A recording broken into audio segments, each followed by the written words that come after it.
Sir Charles kept very little staff at Baskerville Hall.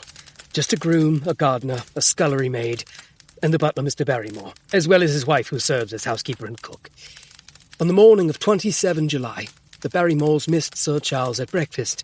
They went to look in on him and found his bed unslept. Frantically, the staff searched the house, then the grounds. That's where they found him.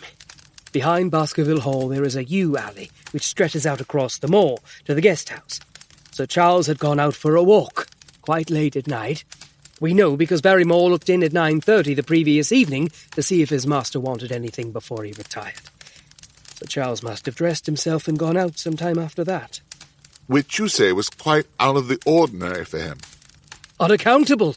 His fear of the hound was palpable, Dr. Watson. He did not like to go out alone upon the moor, even in daylight. Why he should brave it at night, alone, unbeknownst to his staff, is quite beyond my wit. Mysterious already. And it only gets more so. For most of the length of the yew alley, the moor is obscured by hedges. Yet Sir Charles stood at the one spot where the moor he feared was most visible, and where he was most exposed, at the single gate that leads out from the alley upon the moor. And how do you know this? From his footprints, Dr. Watson. The gravel near the gate shows that he must have waited there, pacing, for quite some time.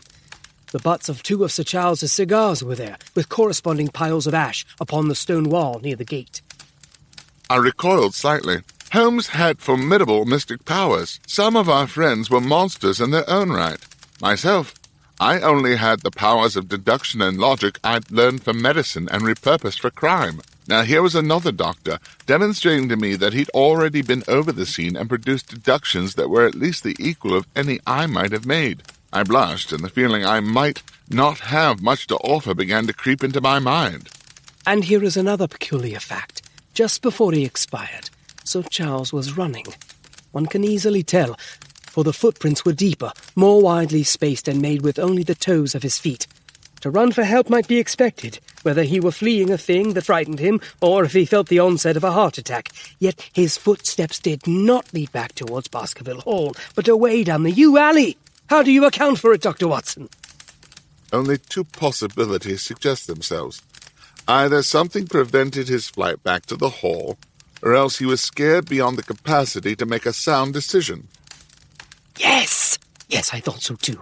And of course, the heart attack would seem to be the most likely cause of his fright, but there is evidence of another. I cannot prove that the hound was present that night, but I can show you where it came through the wall if it were. The gate, one presumes. No, sir. The wall just next to the gate. It jumped over? Ha!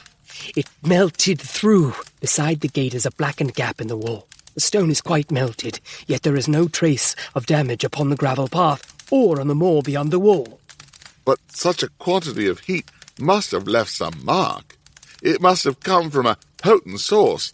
Surely the vegetation of the moor and the wood of the gate must have succumbed long before the stone wall, eh? One would think. I cannot explain the thing, merely recount what I saw. You can see it yourself, if you please. What do you make of this case, Holmes? What do I make of it? Only that this story is not credible. It is incredible, incongruous, ludicrous, risible. I stared at my friend with growing suspicion. Those who were not well acquainted with Holmes might have let the tirade pass. But I knew of one verbal peculiarity that most men did not. When Holmes lied, he had the tendency to sound like a thesaurus. What his reasons for discrediting Mortimer's story might be, I could not guess. But I grew ever more certain that Holmes knew more about the matter than he was letting on. Now, I do not say that it is the Hound of the Baskervilles who has done this thing, not with certainty. But what else could it be? The legend is pernicious, Mr. Holmes. And over the last 3 years it has only grown. Ask any of the local shepherds. Most of them claim to have heard the baying of the hound by night, and a few of them claim to have seen it. Once this legend had faded to near obscurity, but nowadays the taverns are buzzing with the talk of it. And so what began as a centuries-old myth has devolved into a tavern tale. Your story is ridiculous, sir. Preposterous, absurd, unbelievable, far-fetched, outlandish. Have I tried risible yet?